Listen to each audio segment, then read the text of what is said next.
Well, we're going to do our best to try to keep you on time, be respectful of your time. So I'm going to bring up Jennifer Walsh, and she is going to lead us in prayer.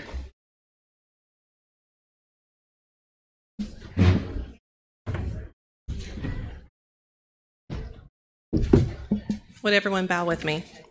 Dear Heavenly Father, we come before you and thank you for allowing us all to be here. We also ask that you be with each one of us this week and look over our families as we are away from home. Please give us ears to hear and help us implement the information that we are presented to throughout this week. We ask that you help guide us, protect our counties, state, and nation. We ask that all this in your name. Amen. Rick Garner's going to come up and lead us in pledge. If you will, rise.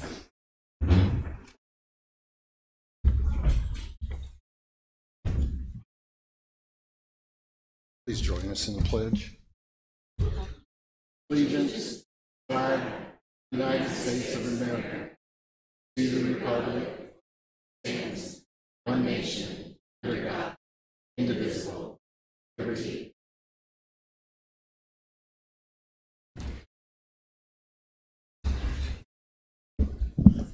Thank you both. So welcome to your State Board of Accounts called meeting. It's really a pleasure to be here. My name is Tammy White. I'm Deputy State Examiner, and just very pleased that the full Board of Accounts could be here today. My counterpart, the other Deputy State Examiner, Beth Kelly, is here. Also, State Examiner Paul Joyce is here.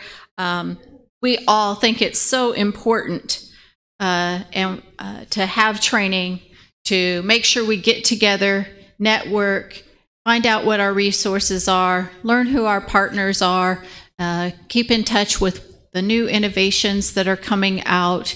Even if we're not ready to implement yet, it's good to know what's out there, and these conferences help you to do that. So we all try to attend each and every one of them, and we are so regretful that we missed you in the spring. May had a lot going on this year. Some other things of ours, our commitments got shuffled, so we missed your spring conference this year, but we're glad that we could come to this one and all three attend and be here to speak with you. These trainings really further our mission, and I don't know how much you know about Board of Accounts, but my thought is you probably think we're all about audits. I think our mission's about audits and examinations. And it surprisingly is not about that. Our mission is that we are dedicated to providing the citizens of Indiana with confidence in the integrity and financial accountability of state and local government. So it's not about audits at all. We do think those can help to provide some assurance about your financial accountability, but it's not all that we do. And so these trainings are really an important part of that mission, trying to make sure that we can promote good government. And I think that's what you try to do. It's why you ran for office. It's part of the goals that you have for office, is to promote good government, serve the citizens in the best possible way. So in our mission, we need your help. We can obviously not do that by ourselves.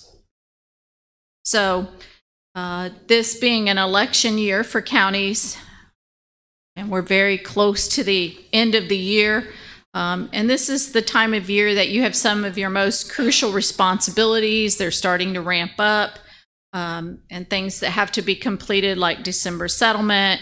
You have to get your encumbrances in order. A lot of your financial reporting, you're ramping up, starting getting things ready for W-2s, and then eventually after the first of the year, also the AFR won't be far behind that. So it's a busy time of year. I'm glad to see so many of you here. I know that elections sometimes bring a lot of extra drama that we may not really need. And some of you are probably getting ready to pass the torch. Please remember that Board of Accounts is here to help you. We want to help you close out your term strong, close out the year strong if you're staying. Just have things in good order. If you have questions, please, we'll the group's here to help. So get to know us and ask us questions. Do keep in mind your name and your reputation are tied to that work that you do. So it is important that we can maybe help you to exemplify what good government looks like for your community. And if we can help you, we want to do that. By spending time in your offices while we're auditing and doing examinations, we do gain a lot of knowledge. I know a lot of the people who have been in a few offices before this one, you've probably seen many field examiners come in and you feel like you've trained them. I feel like there are certain officials that trained me when I came on State Board of Accounts many years ago, and it's not completely untrue. So do keep in mind, we keep trying to build our experience level on our staff, and we're having some success with that. So we try to keep that knowledge going, and we'll be here to help you in the next year. We're here to help you now if we can do that. So please let us know. Just some of the services that are available to you, just as a reminder, you all know our GTAC team. They're here, the Government Technical Assistance and Compliance Team. They're here to answer your questions, and they also do these trainings. With us today is we got the whole county team here. So Lori Rogers is up front. Ricky Hofer and Stacy Burns are in the back. Elise Bowling's up here, our newest member of GTAC. So do take advantage of asking them questions while you're here. Get to know them. They are a great resource. And the more they know about the questions you have and the things that are going on in your office, the more they can help all counties to kind of see how some of you are handling those situations, and we can pass the word along just as your association does. We also have our resource table here outside. Pam Barber and Vicki Urbanik are here to help answer questions as well throughout the conference. They're here to be the resource table, but they're also our GET team. So they are the gap efficiency team. So if you are a gap reporting county, you know that they help liaison you through compilation and audits, and are always here to help in that respect. You also have the field examiners when they're in your offices. I know you can ask them questions. They are always here to help. They're the ones that live in your communities. They are close by and able to help. They do try to keep their nose to the grindstone, and we try to keep them busy, but they also do want to help. They know that if you can do it right the first time, it makes the audit go a lot smoother. Those of you that have private examiners, we have some counties that are still contracted out, and if you have a private examiner, please don't forget that you still can use GTAC. You can also contact Procured Audits. They are the ones that work with the CPA firms that have been hired to perform those audits, and you can always contact me. I'm very willing to help at any time. We do continue to see fraud either found or reported within our local governments, and we have a number of investigations going on, a great many of them. We also find that the dollar amounts of these frauds are significant. So if you do have that loss, make sure your county reports it to us if it exceeds the threshold, or if it is fraud by an employee. If you have a cyber attack, any kind of misappropriation, even if you suspect it, the law says that you are to report it. So you can do that through our website. You can also contact any member of GTAC. They'll be happy to take your concerns, make sure that it's handled appropriately. And the reason we do that is we're not here to come down with a hammer on you after you report something to us. We have obligations to then look at the controls the next time we're in and see if there's a deficiency, an area that could be improved. And that might be something that's not necessarily within your office, but it is in the county somewhere, and maybe we can make that suggestion to everyone on all the officials in the county that may need to take part in that action. Do keep in mind, no one person should be doing everything. I know we have a lot of public servants that, as auditors, a lot of you probably feel like you do have to do everything. But that's never a good idea. We like to keep duties segregated if they're incompatible. So do keep that in mind as people are volunteering for things. Don't, make a suggestion, make other people kind of step up where it's needed so that those incompatible duties are not done by the same person. Remember, as the elected official, you're there to oversee things. You may not carry out everything, although most of you are very hands-on, but you still have to oversee things. Do not be that rubber stamp. Don't allow your council and commissioners, to the extent you can, to be a rubber stamp. If you're to approve something, review it and approve it. If you don't understand it completely, get to know it. We all know there's learning curves to everything we do, but never think that you can't question. It is your obligation to question and understand it. All the actions you do should have a purpose. So please make sure you understand why your transactions are being done and under what authority, and make sure you have that supporting documentation for those transactions so that you can be as transparent as the law allows. You have an agenda over the next couple of days that is just full of really important sessions this conference. Several of the topics are because of issues that continue to be reported in your audit reports year after year, and we really must get those cleared up. So we want to help do that.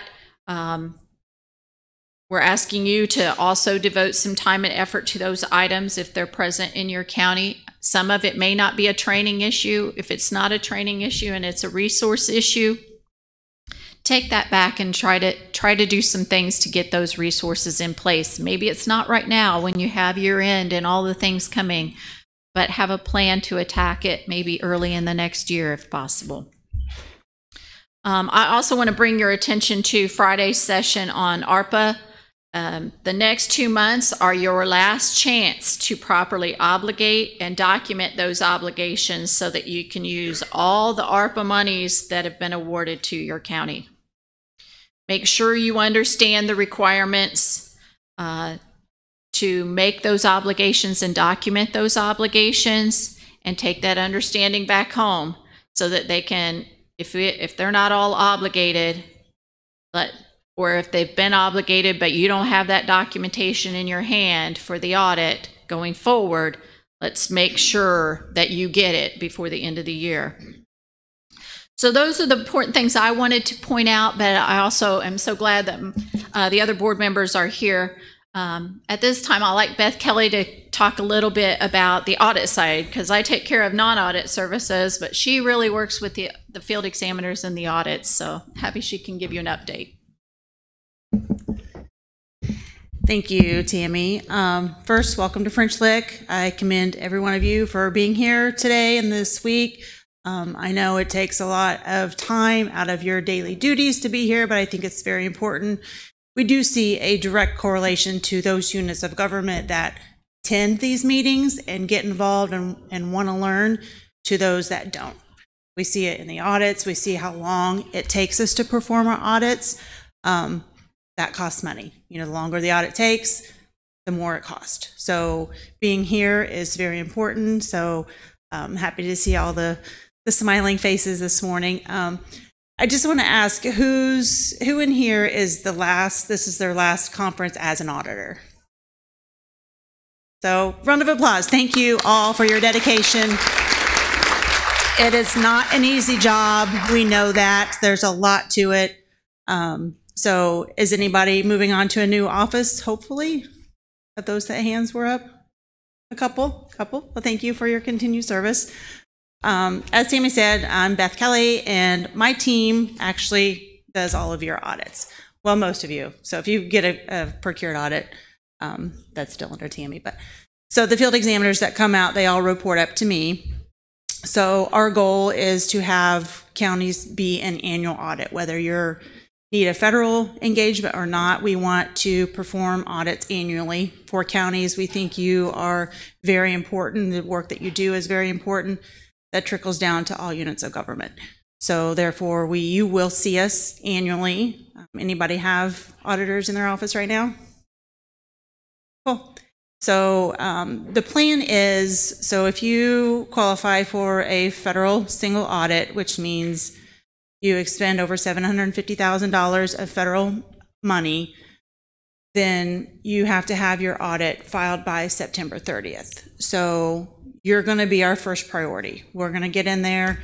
If the AFRs are, filed 60 days after the close of the year, if anybody gets those in sooner and you want us to start your audit sooner, send us an email. We can, if you're really Johnny on the spot and can get it filed by the end of January, it's likely that we can get you started in February and get you done for the year. So if that's something that you're interested in, contact our office and we can work with you and make a plan to get you started sooner.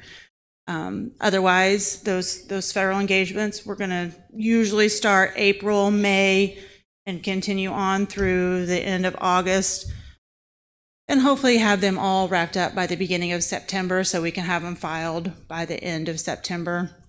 That filing deadline is to be completed, filed, and certified through the federal website. So that's what we call the data collection form. So the auditor has to certify it, and so does the auditee.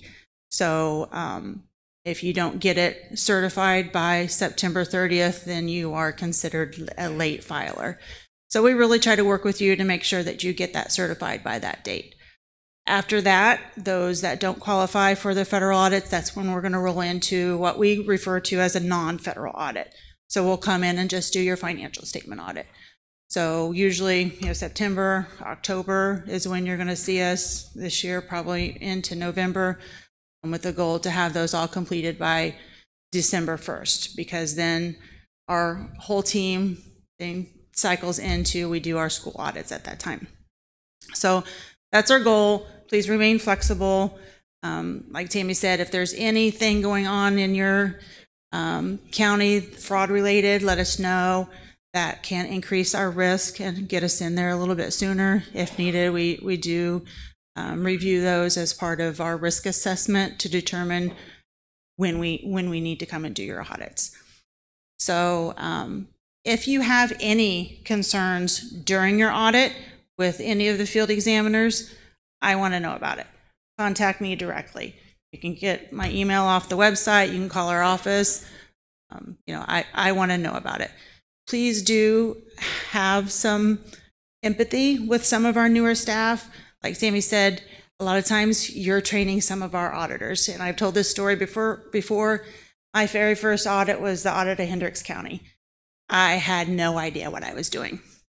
I went to college and came out and started doing the audit. I had no idea. I had no idea what a cash book was. So I spoke up and I said, please help me. What do they mean when they say, go look at the treasurer's cash book? So luckily I had some fantastic officials that helped me out. So I hope that you will all do that. But there's going to be an occasional field examiner that thinks they know it all, and we all know that they don't. So I need to know about that so we can make it right. In the same sense, if you have a really good one, we want to hear about that too. You can email me. There's a place on our website where you can submit comments like that. We love to hear the good and the bad. So with that, thank you all for being here. We really appreciate you taking the time out of your week to be here and learn. And I will turn it over to Paul.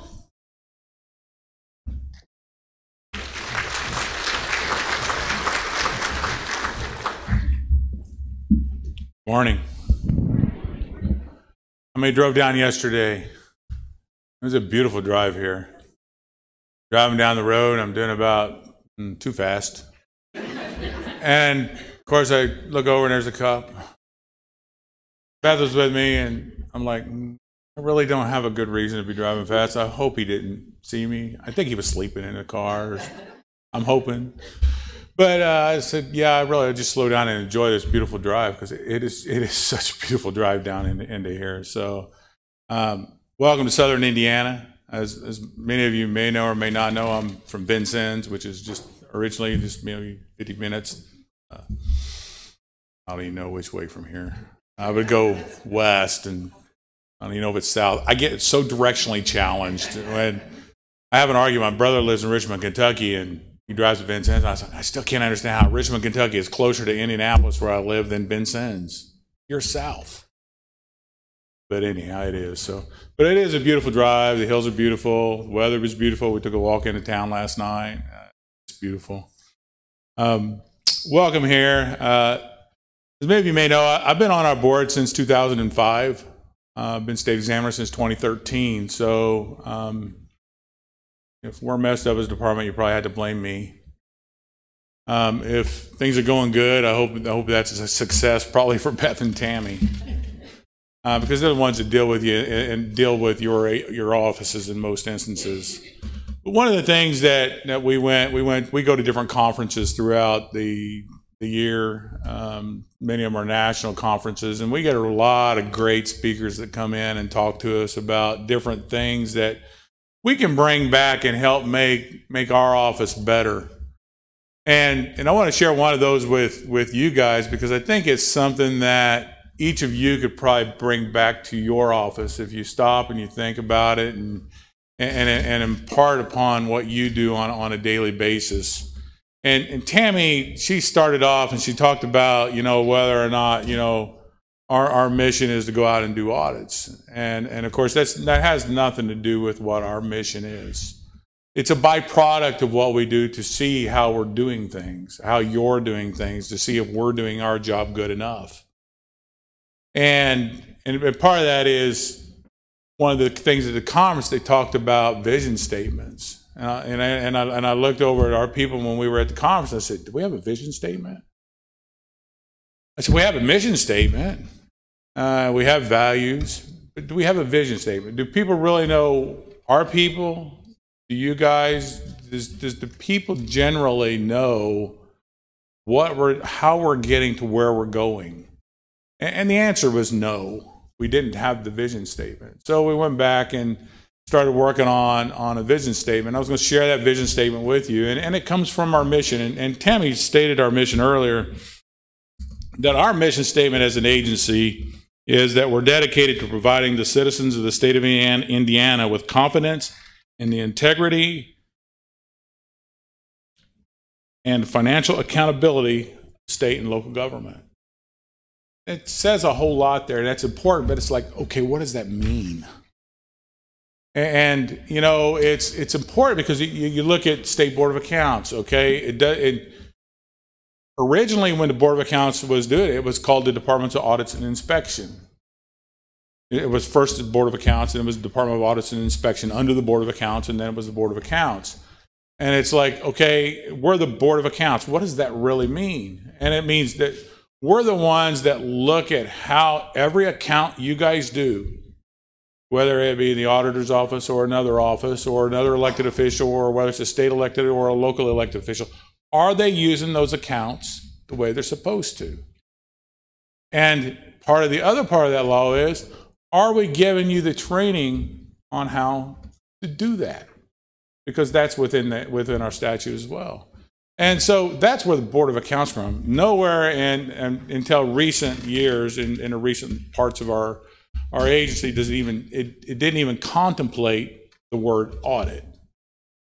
And what contemplated the word audit was the needs that got driven over time of federal financial assistance, the reason for the GAP team, where you go out and get bonds, and they say, okay, you now have to do a GAP-based audit.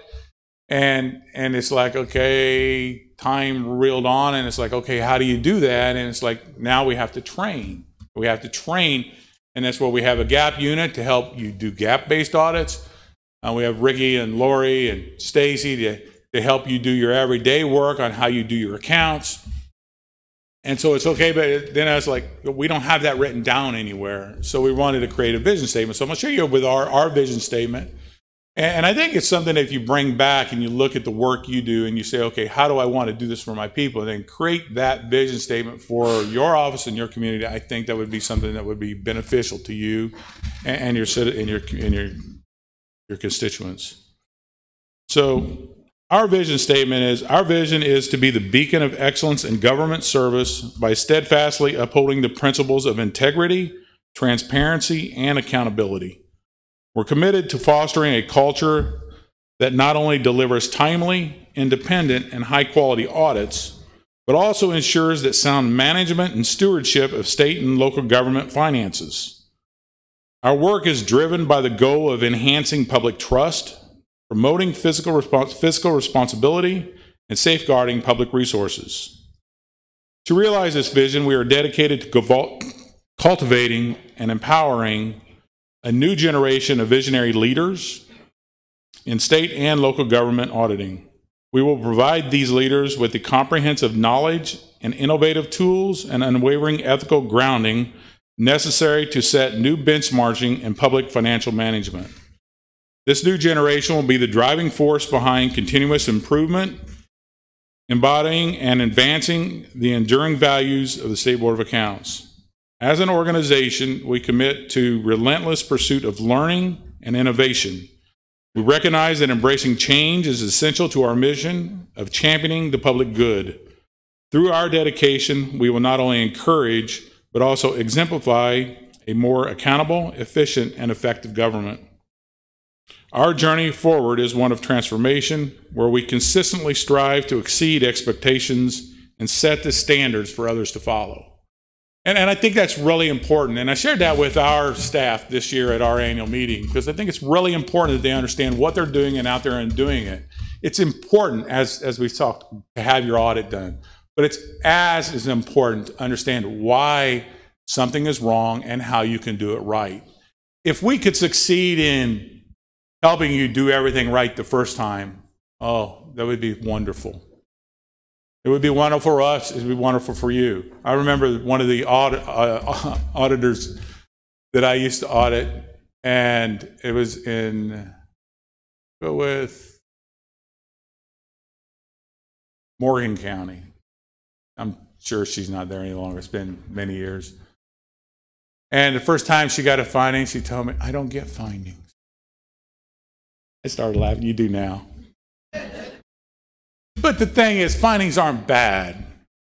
And they carry a bad connotation to them because you think you're not doing your job right. Findings can be very good. I've had many people come up to me and ask me, can you put this in a finding or an audit result and comment? Because it's the way corrections can be made. So sometimes things need to be brought to light, not only in your office, but in this instance, it was actually a highway department office that wasn't doing their highway reports properly and inventory reports properly, bringing them to the auditor's office. And it's like, okay, you want to get this fixed, we're going to have to report it. And we're going to have to make the people that can make the people out in the highway department get this stuff in your office. And so it's important that that back and forth, happens. And I think one of the things you'll hear later, and I know I talked to David, and I had it in this statement here, that you're going to hear constantly in the coming days and coming months, is that you're going to hear these words constantly. And they are transparency, accountability, and integrity. And you're going to hear that, whether it's not necessarily about your office, but it's about offices in general of government and in what they do. And I mean, I wished every day that every office was, and every person that worked in every office was, had the integrity of upholding the public trust. It's unfortunate that they do not. I mean, I unfortunately see every report that comes through the state. And I mean, this morning I got one it was a solid waste district. Charged the person $900,000. It's ridiculous. And, we need to make sure that, we bring that those values, and each of those offices, gets a mission that, that they're doing things for the public in good manner, with good integrity, for that public trust, and to make sure that we have good people that work for us and that are upholding those same values. And if not, then we need to find and make sure that they are, not just to make sure that we're filling position. And I know that this will always come up, and it's going to come up because I know you guys, in the most part, don't get paid enough. Okay, that's an understatement that everybody can make. And whether it's the auditor's office, or whether it's the treasurer's office, or the clerk's office, or a clerk treasurer in a town, or any other government official, and so many times we hire people to fill a spot just because we need that spot filled, and the only way somebody's going to fill it is because it's the only person that applied for it, and that's all we can do. But we have to change that. We have to raise that standard. And part of that is to let those that we're electing to office know that what you do is extremely important to not only ensuring the public trust, but ensuring that what the public is doing moves forward in an efficient manner. And that takes by, unfortunately, making sure that you're paying. I mean, I drove through with car wash yesterday, and it pays $15 an hour. It's ridiculous. You see fast food places advertising $20 an hour. I mean, I'm sorry, at $20 an hour, we're getting up there to many of the people in your office. And these are fast food workers and people that work at car washes. And yet we're expecting them to hold this level of trust with millions and millions and millions of dollars. And not only is it just to make sure that they're accountable for it, but that they're doing it in an effective manner. And it's important. Wes Taylor, Wes Bennett. There's another guy I knew was Wes Taylor. But Wes Bennett said one time in a meeting that we were at, and I don't know if you guys remember Wes, but Wes used to be the commissioner of the Department of Local Government Finance. But before that, he was a clerk treasurer at the city of Plainfield. And Wes talked to, and we were at a meeting one time when Wes was clerk treasurer, and he talked about how important it was that elected officials know who their taxpayers are. And I would say that nobody in this room, and that was zero, can tell me the 10 largest taxpayers in your community.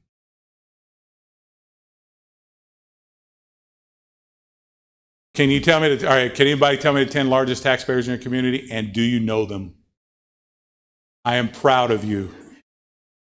But everybody in this room that's an elected official should know the largest 10 taxpayers in your community and have conversations with them on a regular basis. They're the people that help mold your community. And if you don't know them, they don't know you, and they don't know what you do. And you need to share with them what you do as a community, as a office holder in your community. Those are important things. You have to bring that forward. And hopefully, I mean, that's one of the things what we do. We try to come to these meetings to let you guys know what we do, why we're here, what we're doing. We're here to help you with, like I say, Stacy and Ricky and Lori and our whole GAP team here. We want to help make your job work right. But it's also important for you to know what we do. And that's why we're here to share it with you. That other question when it comes to that, how many of you are sharing with your largest taxpayers what you do? It just doesn't happen. And that was what Wes was trying to say, is you need to reach out. They need to know you. And it shouldn't be only you. It should be other elected office holders within your community having those same communications with those individuals, because when laws are changed, they matter. They're the ones that are changing them. And so you need to be part of that change. They need to know where you're coming from. With that, I hope that you share with us your needs and concerns. There's a question box right down here if you're shy and don't want to talk to one of our individuals directly. Look at that every night, sit upstairs, and we'll answer questions, and we'll come back and get answers to those questions. We are here to help you. And I hope this meeting is very beneficial to you. So thank you for coming, and please enjoy the meeting. Thank you. With that, I want to ask David to go ahead and come up here. You know, the association, your association is such a great partner to us, because it's a I don't want to call it an easy avenue, but it's the best avenue for us to go over and work with David on whether it's legislation or your needs as an auditor, the treasurer, all the people that are doing with it. So do appreciate David and his organization for the friendship we've had in the past. So thank you, David. Thank you. Thanks, Paul. And it certainly makes my job easier and my staff's job easier that we have such a great relationship with the State Board of Accounts and their team, and DLGF and their team. Dan, I know, speaking in a few minutes. But again, David Bottorff, Association of Indiana Counties, welcome to your conference. And as Paul mentioned, great drive down here. I drove down this morning, but it's always great to get outside of Indianapolis and visit counties and visit with county officials. I do like to mention the auditors who are on our AIC board. I don't know if you know, our board is 43 people. That's a pretty big board, but it's to make sure that we represent all the offices, big and small counties, urban and rural issues, and it's important, I think, that you all realize how many auditors are on our board. Nancy Marsh is our president. I know Nancy couldn't be here due to some family issues, but she's our AIC president, Sanders County Board. And then Deb Carnes is on our board. Christine Shriver, Deb Walker, and Laura Martin are here. And Rick Gardner is our legislative chair.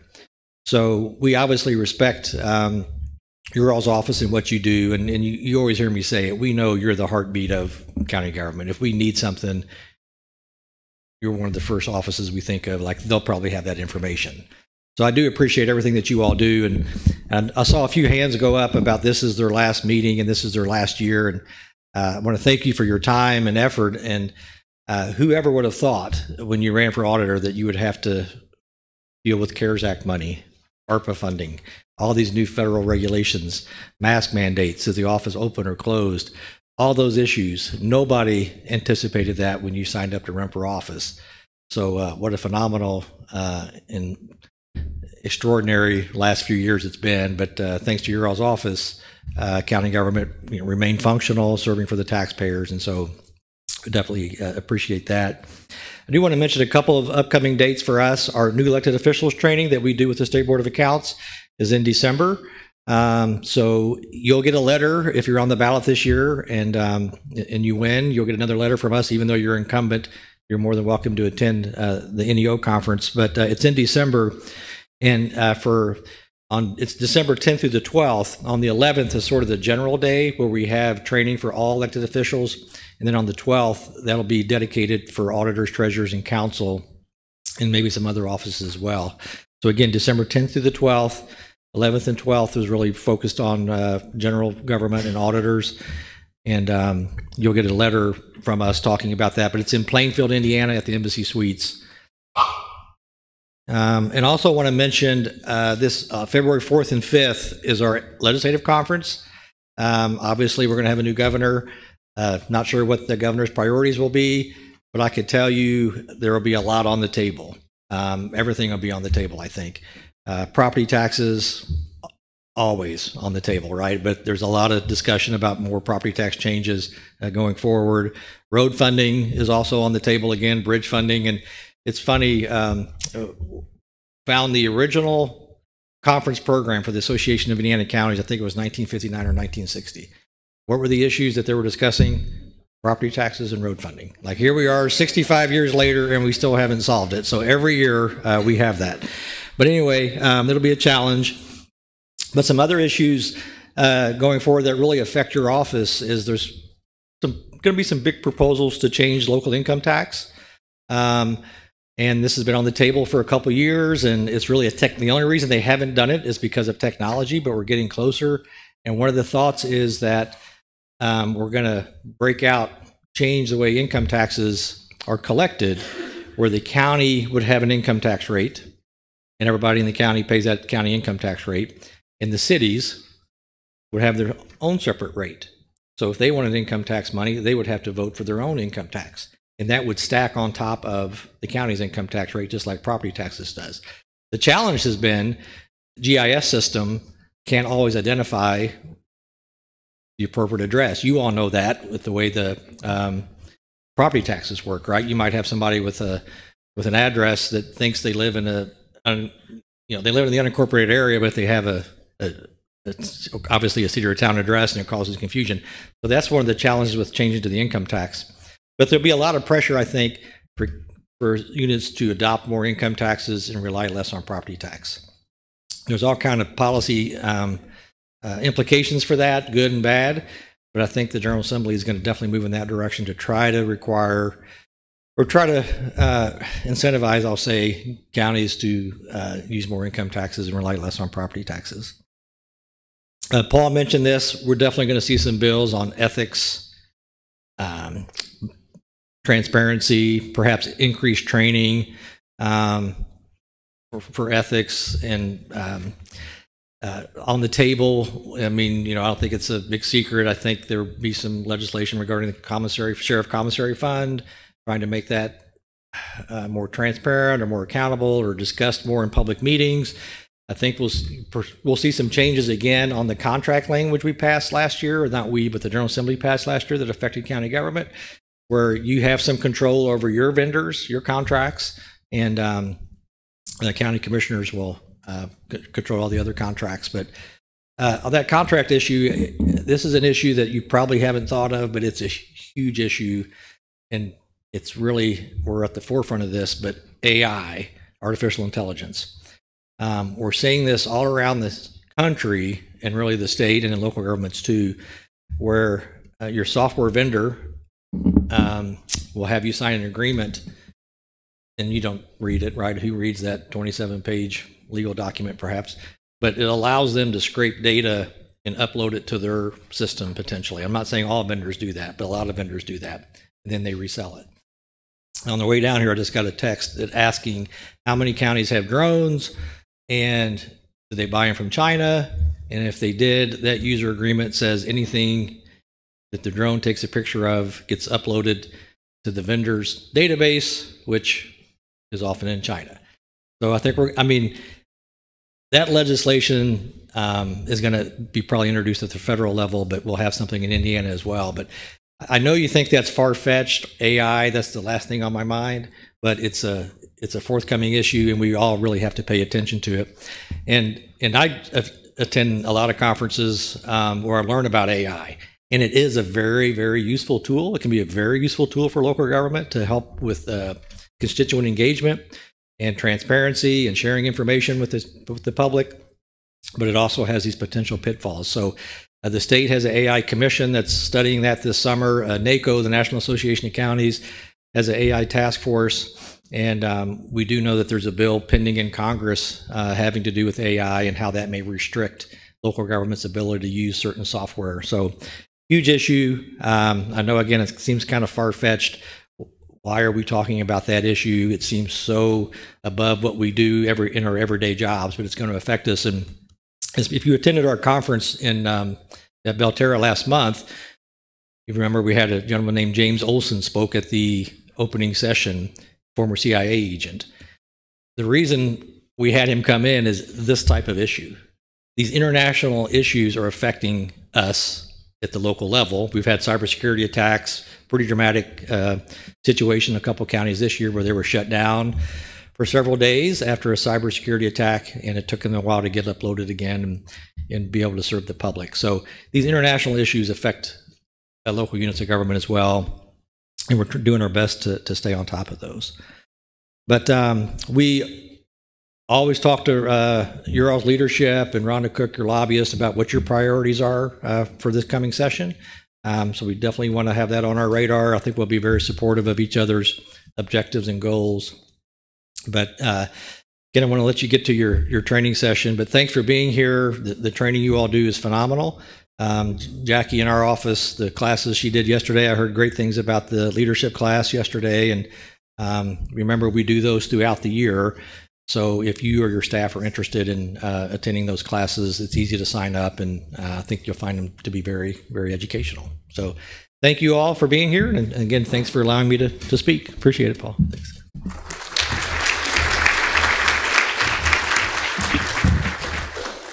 Thank you, David. And so last we have coming up to welcome you, I want to say president of your affiliate association. I think she's president by default, but so hopefully she's going to be president again. We'll see. But anyway, she and her group of officers, your group of officers, could not have picked a more beautiful week to be in southern Indiana and watching the leaves turn, beautiful colors, and we thought we weren't going to get that from the drought, but kudos to you. It's just been so far a wonderful experience, so hopefully we brought the right agenda to make that complete. So come up and say a few words, Deborah Carnes.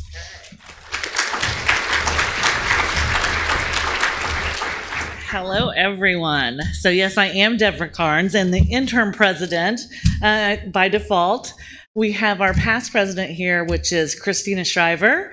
We've got Jennifer Welsh, Chris Hammock, and Susan Sleeper. So we're working very hard. So if something happens and you have any questions, feel free just to reach out, because we want to make this enjoyable for you. And we certainly want to thank State Board of Accounts, DLGF, the State Comptroller's Office, and AIC, because they are our strongest resources and support that we have. So we greatly appreciate you all. I don't have a lot of updates just because we're kind of trying to make sure that we focus on this conference, but we are going to be going to Hilton in July we're going to combine the North and the South District meetings again. So we'll be downtown, central location. And then our fall conference will be at Blue Chip Diamond Casino in Michigan City next year. So it's up north. So you're down south and you're going to be up north. So that's about all that we have right now, but we want everyone to have a lot of fun and learn a lot. So thank you so much for being here. We appreciate you all.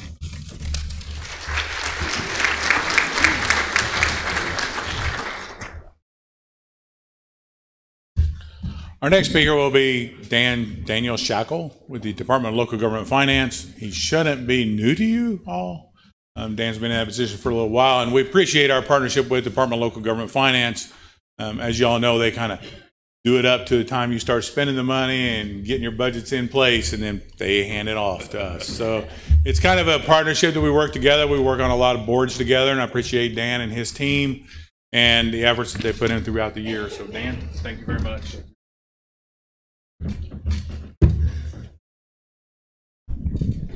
Good morning. Glad everybody got a seat. All right. So one thing, Paul, I'm going to put on my best Wes Bennett outfit. It's not the city of Plainfield, it's the town of Plainfield, and it's the largest town in the state of Indiana, which he pointed out often. Thank you all for having me. DLGF, we really appreciate the partnership with the Auditors Association, with State Board of Accounts, with AIC.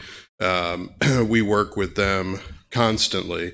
So being here to support them and then also get to do some training with you all is so very important. We've talked a little bit about already this morning the importance of training and understanding your responsibilities. And as you know, this is a hugely complicated area that you all work in. And it was mentioned before, you are the hub of county government. And so the more you understand your job, you can not only help support the folks, your constituents, the folks in your community, but also your other elected officials at the county level. So thank you for all you do. And your staff as well, by the way. So thank you. This year, we've had a good year in terms of you all balancing the information that comes over from the assessor's office, TIF neutralizations, CNAV submissions, and then ultimately you guys are all involved in, at some level, your budget adoptions for your counties. So thank you all for all that hard work. And I know that the budget team appreciates the partnership that they have with all of you. They are truly here to support, and they want to see you succeed. So don't hesitate to reach out to them. Speaking of staff, I've got 3 of them here. If they'd stand up. Stand up. I saved them seats at the front. So Jamie Bolser, our Budget Division Director. Sam Vanderveen, he's a budget field rep. And then Anna Cooley she's also a budget field rep. And they will be here today and tomorrow. We have a table set up outside. Please come and ask us questions. We're happy to help. And then at 2 o'clock this afternoon, these 3 will be presenting a class on CNAV debriefing and review. So thank you all for being here.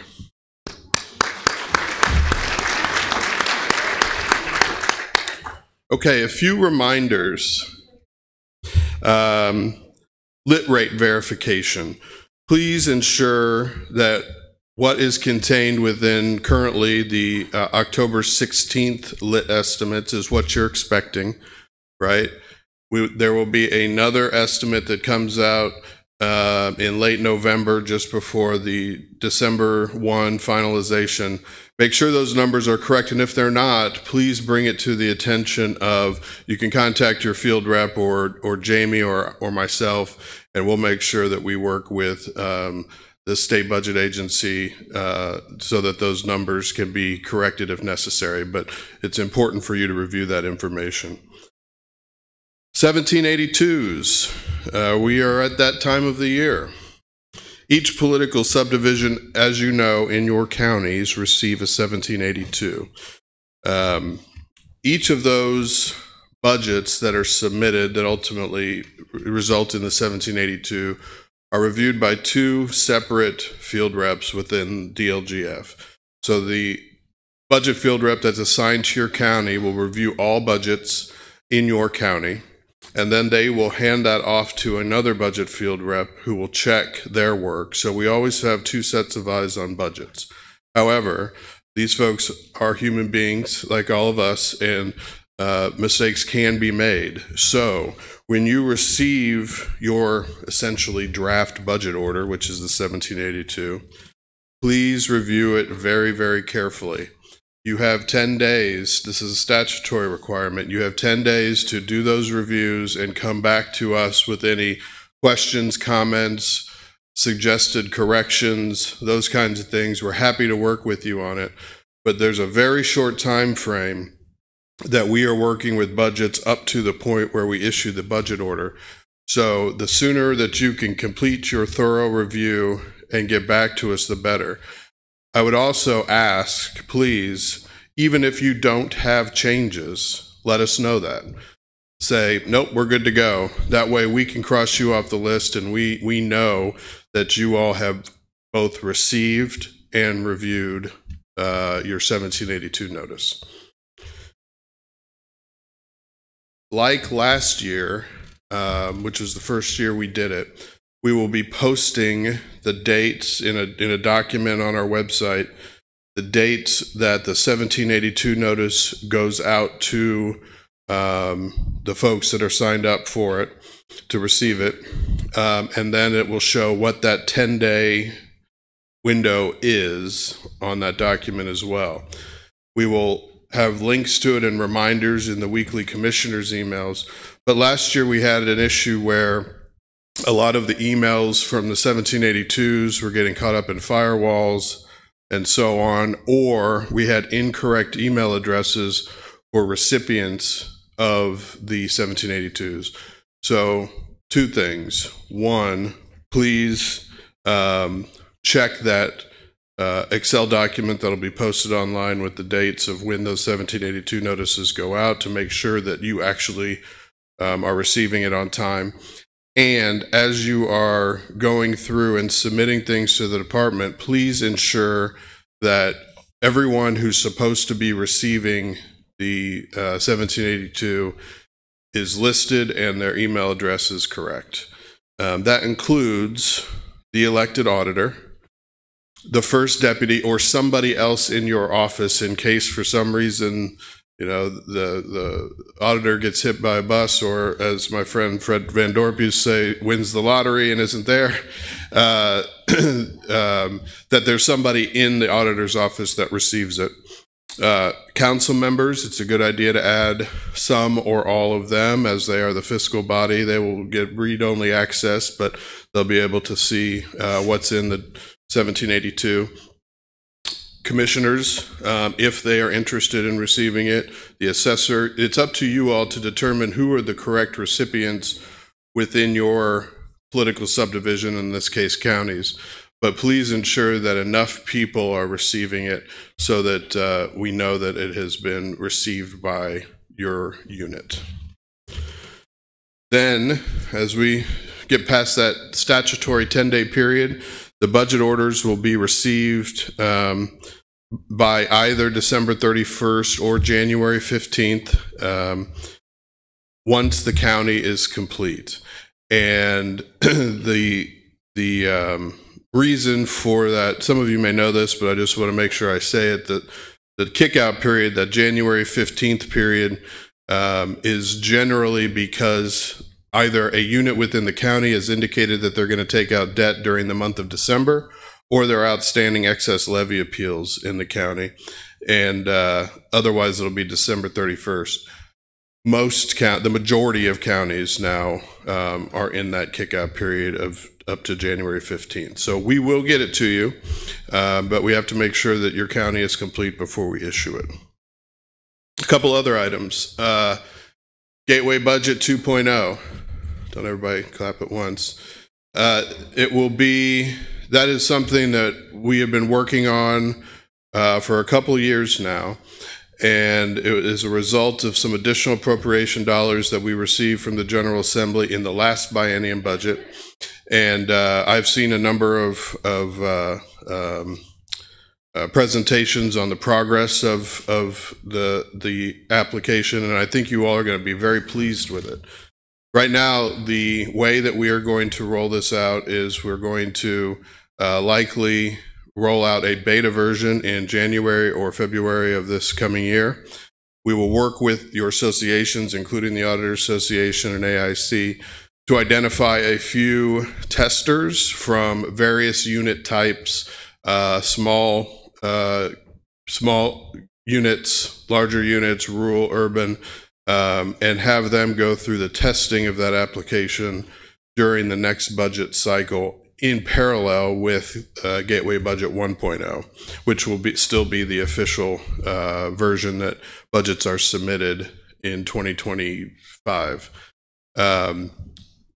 That's in order to work on any bugs, make sure that everything is right. We will continue to do modernization and development throughout 2025. And then in 2026, the plan is for it to go live for everyone in January of 26. And then we'll spend that first 6 months or so at the beginning of 26 to train everybody that will be interacting with the system, because it will be different, hopefully easier and faster and more streamlined, and allow for better data collection on the back end. But we'll still need a lot of training to get everybody there before it's go time with live data. So that is in the works, and we're very excited about it. Fund code consolidation. The Indiana Office of Management and Budget, along with the Comptroller, Department of Education, DLGF, and State Board of Accounts, are working together to identify ways to streamline the data collected from local governments throughout the state of Indiana. One area of opportunity that has been identified is to replace multiple existing chart of accounts with a single chart of accounts that will comply with federal, state, and local financial reporting requirements. The project is early in the discovery phase, and we look forward to working with stakeholders as the project progresses. So just know that that is something that we are looking at and we're working on, and we have meetings at least every other week to talk through that. We have some subcommittees, so we will work on that. It may take a minute, but that's something that is high up on our priority list. And finally, I heard, I think it was Tammy that said it, but let's finish strong here. We've got, 2 more months to go in the year. It's going to be a busy time for those of us that are involved with budgets. And then we are at the DLGF looking very much forward to working with you next year as things come out of legislative session, as we start rolling out the beta version of Gateway Budget 2.0, and ultimately working with you to try to get your community to where you want to be. That's what we want it to do at DLGF, because your success ultimately is our success. And so anything that you need, please reach out to us. Please utilize your field reps. Please call Jamie. Please call me. And we will do our very best to either answer your questions or point you in the right direction. Thank you all very much. Enjoy your conference.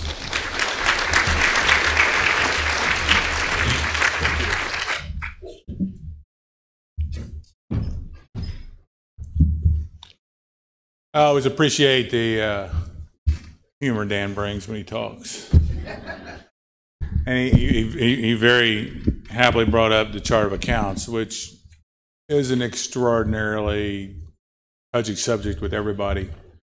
And it's not just you guys, it's every form of government out there.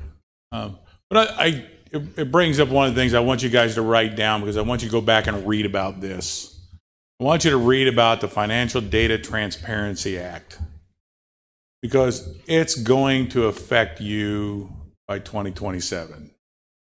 And you know, when we talk about early stages of looking at these chart of accounts, it is early stages, but it's early stages on trying to figure out how to make it implement it in the most effective manner across all the various types of government units that we have, where we don't impact people to the extreme where people start freaking out. I got to change my chart of accounts. Tammy just did that, and she did. You know, but it's been, I don't know, 8 years, 9 years, 10 years, long time now. But it is important that we do this, and you know, legislators that came together, and they really, it goes back to what we talked about earlier, is transparency. People really, constituents, citizens all throughout the state, other legislatures throughout, want transparency in government. And it is important. They want to be able to go to a data point and know how money is being spent. It matters. David talked about sheriff's commissary funds, same concept. They want to know how that money is being spent. And it is about transparency. And to get that transparency, you have to have a chart of accounts that can be accessible by similar people across all spectrums. And when you go to what I said, the initials, the Financial Data Transparency Act, that's really what they're looking for. What that's looking for is that transparency on a national level. And it's being driven by the Security Exchange Commission. So it's not something that we have control over. It's not something Dan has control over. It's not something the state has control over. They're saying if you want any money other than what you're collecting locally, you're going to comply with the FDTA. And what that means is all your financial data that you upload has to be uploaded in a machine readable language that's in a standard set. It's going to be the same machine readable language. What they haven't defined yet is what that specific machine readable language is and how they're going to implement it. Small minor detail before it gets implemented. That's why we can only say so much and talk about, they have the implementation date, they don't know how they're going to implement it. It kind of sounds like, I don't know, all the COVID money we got. You know, the federal government, here's your regulation, we don't know how you're going to do it yet. Make sure you spend it right, but we're not going to tell you how to do it till after the fact. But this is what they're doing, and so we're trying to get ahead of it a little bit with this, with our chart of accounts, and get a handle on that. And like I said, we're using, I mean, all the agencies within the state, comptroller's office is involved. Everybody's involved in this process. And with that, I want to bring up our next speaker. Our next speaker is the comptroller of the state of Indiana, Elise Nishala. And as you probably know already, prior to becoming comptroller, Elise was a county councilwoman from Boone County.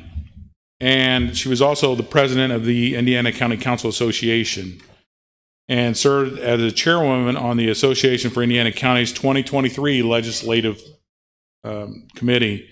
She was also named the 2018 Indiana County Council of the Year. So she knows what it means to be in county government, be part of county government, knows what's going on. And as the comptroller, which is the auditor, comptroller in Indiana, she also gets audited by the Board of Accounts. So she can empathize with you a little bit. See? But it's like where you guys have 1, 2, 3 major programs, she's got like 27. So when her audit starts, it starts like before the year's over.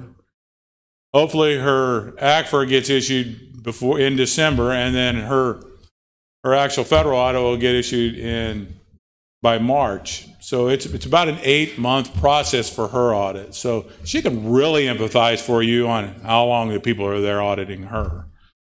And where you might get 2 or 3, she gets like 20. So she does understand that aspect. I love the fact that she came from county government, so she understands what's going on in county government. Audits are not new to her, neither is working with us or with you. So with that, please help me welcoming your Comptroller of State, Elise Nishala.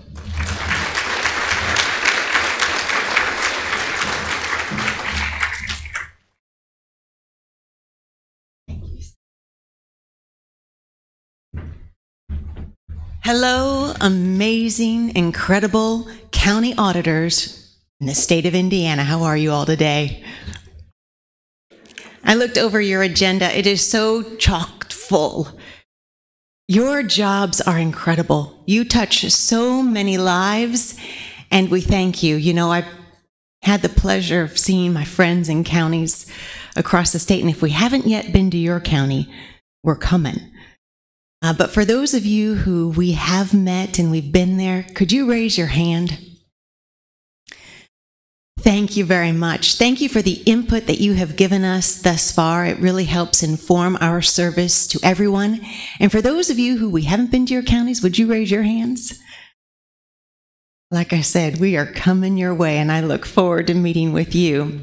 It's been a great time of meeting with the auditors, the treasurers, members of your council, commissioners, and even sometimes we have assessors and recorders, and we've even had a coroner join us a time or two.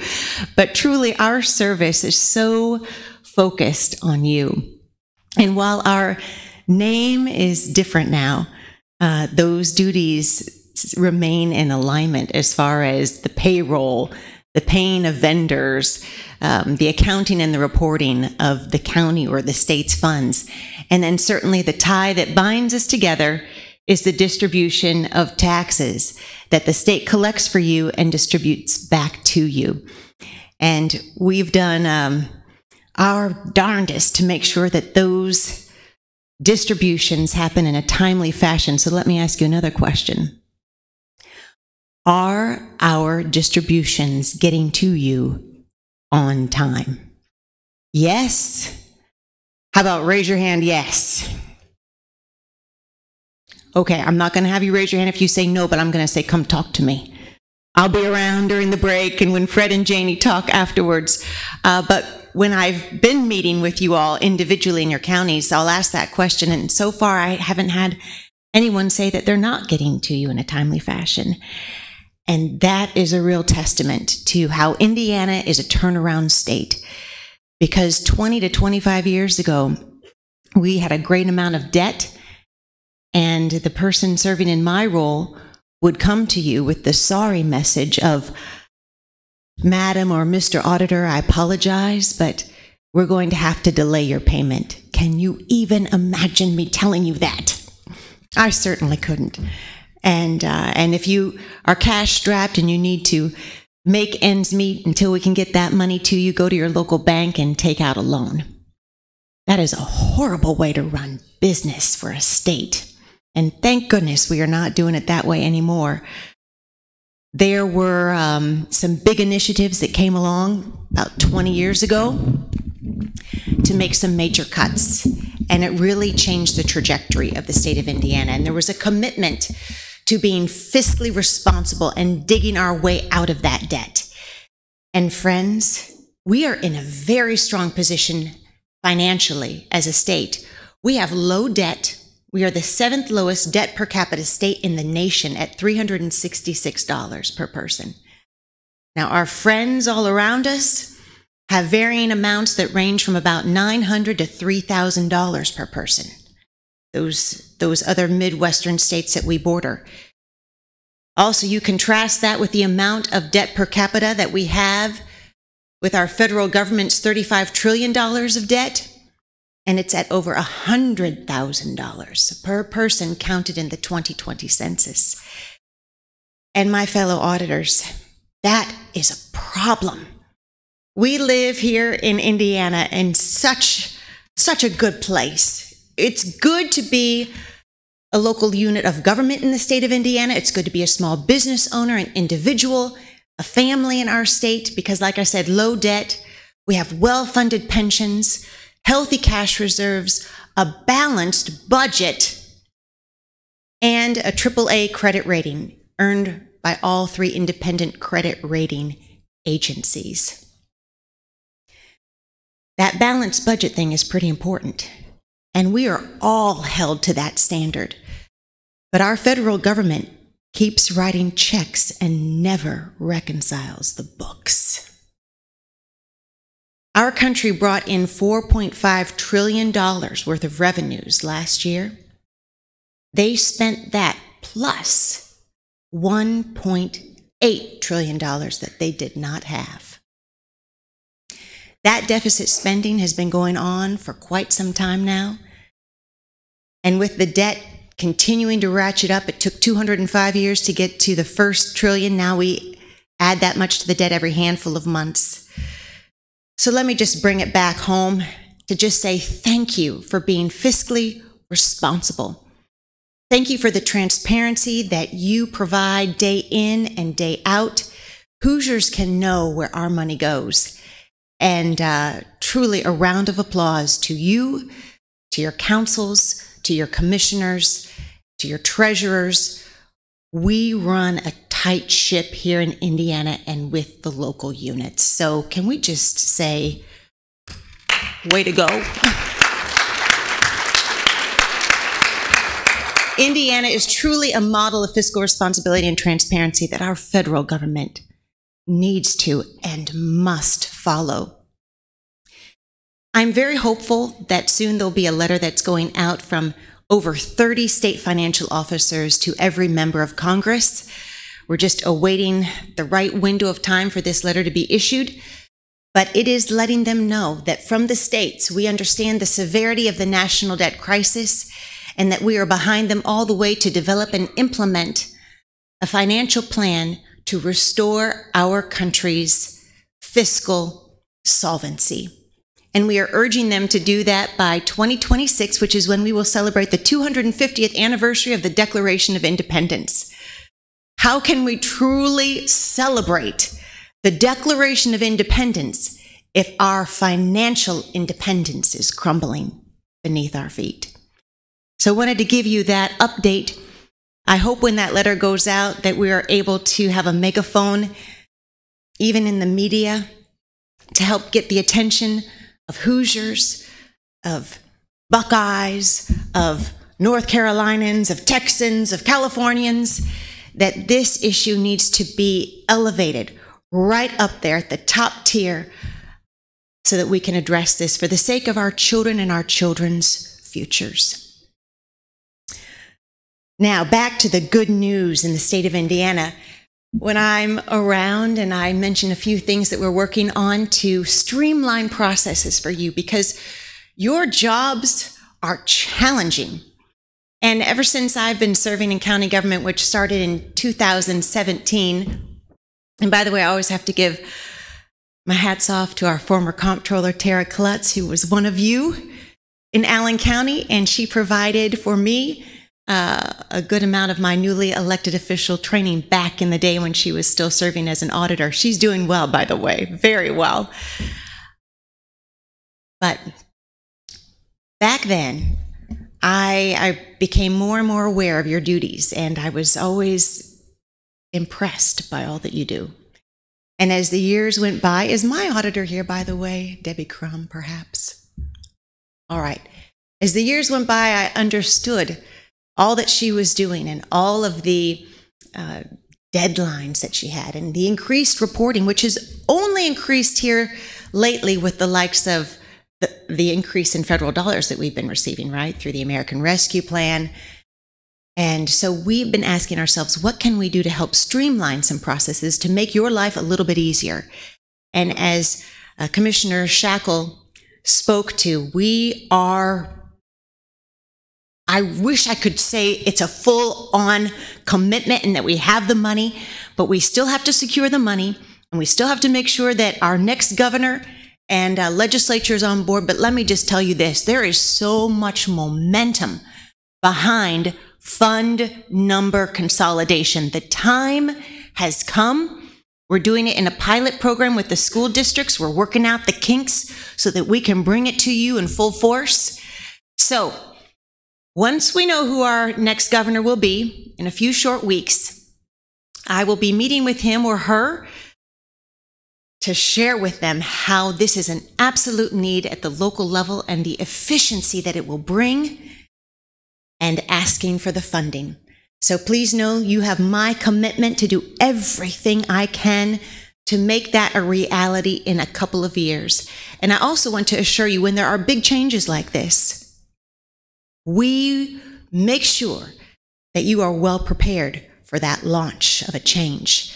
There will be training, there will be walking side by side, arm in arm, to make sure that everyone feels comfortable, that this is in a good place and it will serve you well before we hit go. Fred Van Dorp from our office is leading the charge on this. Aren't you glad Fred's still with us in state government?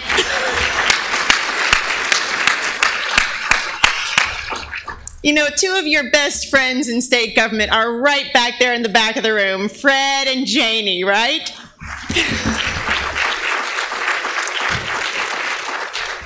Everyone in this room has you, Janie, on their speed dial. And on behalf of us all, including me, yes, we thank you for being there for us with all of our technical questions. When we don't know what to do or who to call, thank you for being there for us. We truly appreciate you coming from the auditor's office in Kosciuszko County. You really understand, and we thank you for that. And Fred, thank you for saying yes. When we came knocking on your door after there was a mutual groan across county government when we heard you were resigning from DLGF, thank you when we came knocking with a job that you just, I guess, couldn't refuse. And we thank you for that. You are bringing great knowledge and insight to us and continuing to share that with all the auditors. And we really appreciate you. And they've got some great things to share with you today. They're going to bring on all of the technical expertise related to settlements, related to some updates to our website. You know, DLGF has a great website, don't they? And SBOA, of course, does too. Oh, yes. Much better than ours. Ours has been a bit weak, you could say, but no longer. We are working to build it up so that it can be a resource for you.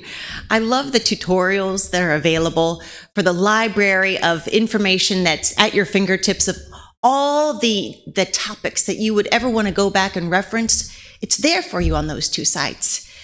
And soon it will be, actually more and more. It's a process that's underway for building out our website. And you're going to hear a little bit more about that today. I also would like to ask, for those of you that are serving on our advisory council, the State Comptroller's Advisory Council, would you please stand? I'd like to recognize you and thank you. Thank you. Out there in the back, thank you, ladies. Thank you, gentlemen. Thank you, ma'am. So they have sacrificed 2 full days of their year where they are coming our way to give us input on some of these major initiatives that we are undertaking. For example, the fund number consolidation, the automation of settlement, by the way, we're working so that you can input that directly into Gateway. But we believe that feedback is the breakfast of champions, And these men and women are providing it for us at a very deep level. And then I also want to thank each of you for providing feedback as we're out and about. If you would be interested in serving on our advisory council, please reach out to Deb Carnes, the president of your association, for consideration in the future. We would love, if you would love to join us, we'd love to have that opportunity with you as well. All right, you have a couple of handouts, I believe. Did we get this handout passed out? Yes, no, maybe so. It's at the table? Okay. We've got a table out here with SBOA and DLGF, so it's that mission critical. I think between the three of us, we could probably answer just about any and every question, right? So please come see us. So we've started a new thing here. You know, we thought about giving you a big old packet of information. But what we've done is we've provided QR codes to our bits of information. So please pick one of these up at our table. You can just click on it and boom, that lovely document will be in your possession. So some of those that are on this sheet include our basic information sheet, which now includes a link to those folks on the financial side of agencies and departments that you can reach out to if you receive an ACH notification and the payment message is not clear enough. You can certainly call Janie, but you can also click on this link and have the contact information, a person and an email address for whom you can reach out to ask, who does this payment go to? Now, we've been working very hard. We have meetings about monthly with the CFOs of the different departments and agencies, and we have been driving home the message to please make those payment messages clear. When you get them, you should know exactly what fund they go into and not have to make 3 calls and 3 hours of time to figure it out. That's just a matter of respect for you and the great value that we place on your time. So I hope, we've been working on getting this message through for about 3 months now, ever since we started hearing that feedback. And we actually also issued a memo that showed specific examples of problem messages. Like, I'm sure you may recognize this one. It comes across your desk and it says bridge in all caps. So you call the highway department. Are you expecting this amount of money for some bridge in our county? Well, what number bridge? Well, I don't know. It just says bridge. Well, no, we can't say that we are. So you're left to think, who in the world do I call about a bridge? And this particular auditor, she's like, it took me 3 months to figure out where this money goes. Now that's a shame, right? That should never be. So who can tell me out there, what is this bridge fund for? I know you've all figured it out by now. Health Department for a vaccine program. Who knew? So that is really where we are focusing on making an improvement for you. We welcome your feedback. If you are still getting messages that are obscure, give Janie a call, send her an email, send her that example, because we will issue another memo with the latest examples of nondescript messages to all of those departments and agencies to keep driving this message home. So please send us your examples. We do something with them. The next document that you can click on and get is the State of Indiana's financial report. So we issue the annual comprehensive financial report for the state. And it's a massive project. Our ACFR is 900 pages long. But therein is all the tangible evidence for us, and as you do yours for you, of the financial position that we're in. Nobody's reading that document, I can assure you. And so we've put together a 2-page newsletter that distills that information down to bullet points. And you may find that interesting. It gives you the details, and you can, just for your own reading pleasure, know the facts that add up to why it is so good to be a Hoosier. We also deal in that document with the national debt crisis as well. All right, the next document that you can get is Indiana's Financial Transparency Portal Sheet. And we have done some improvements there. You know, we want to live in a mode of continuous improvement, right? In everything that we do. So, as I've mentioned to several of you, the first core service button that I clicked on was local government. And it took me several bits of navigating to get to the page that I was searching for. So now we have a search by unit of government. So you can put your county in there and boom, in one step, will pop up a lovely display of all of your financial information. So we have worked to make that improvement for you and for Hoosiers. Also, how many of you ever thought we would receive as much money as we have from the federal government? Are you just still in shock like I am? You know, the state of Indiana now receives as much from the federal government as our entire budget. The annual budget for the state of Indiana is right around 22 million, I'm talking county terms, $22 billion. And that's how much we are receiving from the federal government. That amount just rocketed with COVID. And we understood that need, but it has remained at that high level. And that's part of the problem, right, at the federal level. So I believe it's about the same for you all. You've received more than you ever thought possible. And you have had the duty of reporting how those funds have been spent. We know this information, but it's difficult to find. So we are embarking on the task to bring that to the transparency portal. We are starting first with the state's information, how that money, ARPA money and other federal money has been spent through our agencies and departments. And once we accomplish that, then we will go down to your level, the local level, counties, cities, and towns, and get that documented and easily accessible at the fingertips of Hoosiers. Because providing transparency and fiscal responsibility, that's our work, that's our business, and ladies and gentlemen, that is our duty, right? And we embrace it wholeheartedly. We provide the basics of what it means to have good governance by providing those two key essential components. Next on here, we have a new document for you, and so far we've received very good feedback on it. It is our tax distributions and remittance calendar. And it is a chart that shows our partnership on a cyclical basis, on a yearly basis, month by month, not day by day, but like the first of the month, the middle of the month, the end of the month, all of the ways that our lives intersect.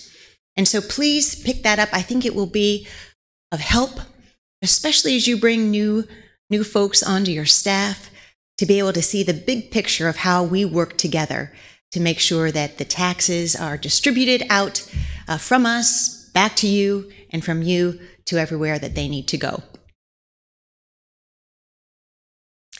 We have also started the Comptroller Connection. This is a monthly publication that we have started to get out. If you are not receiving it, please pick it up. On the bottom is an email address that you can request to be added to receive it. This is our way to continue the flow of communication. This is meaty communication here. This is the good stuff from Fred and Janie, and you don't want to miss it. We appreciate the opportunity to communicate and receive communication from you and have those lines and new lines of communication to be opened wide. Also on our table, this is a calendar of the tax distributions, also included in the other chart that I mentioned, but this is just tax distributions alone, and it includes a brief description, the IC code, the unit of government that it goes to, cities or towns or counties, and then the distribution cycle and the dates. When we first unveiled this, Commissioner Shackle said that it had earned a spot on his bulletin board, so I felt like that was good thumbs up there. All right. Also wanted to mention Hoosier Start, the deferred compensation program that is run out of our office. Many of your counties participate, and wanted to reiterate that each of these folks here These are retirement specialists. They are available to come and spend time with you. You want to hear from them in person when you're having an open enrollment meeting, they'd be happy to come and share the latest and greatest, and to take individual meetings with your participants as far as meeting their retirement goals. So please know this is available to you. For those counties who are not participating, it's an option for you. You may have your own deferred compensation plan, and that's great, but just want to make this available to you. It is important to think about retirement more and more, especially with the situation at the federal level and Social Security. It is due to become insolvent in a handful of years, which mean there will be decreases in the payouts unless they do something. And for those new employees that are joining, who knows what the future will hold for Social Security? I hope it's bright, but it's uncertain. And so having another way to plan for the future, and when you're young, right, you have the magic of time on your hands. And to stow away some money early and often is a good way to go. And we're getting about 10 to 11% return on those investments. So wanted to again bring that to your attention. Okay, let's talk about some legislative items before I wrap up here. Oh, and my time is done, so I will keep this very brief. And Fred will be going over some of these in further detail. You've got the commercial vehicle excise tax and the financial institutions tax. We are working to simplify the calculation and the distribution of these. In most cases, it's small dollar amounts that you're receiving, but it's a complex calculation, so just know that we are working to simplify that. Also, the veterans' property tax deductions. We've also heard complaints that these deductions are too complex and should be simplified. So stay tuned. We're working on that one too. And then, of course, there's the name change from auditor to comptroller that happened a few years back. That change took place in Indiana code, but it did not take place on the ballot, which is a problem, as all of you could imagine. If you're running for an office and you go by one name, but there's a different name on the ballot, so we got to get that fixed.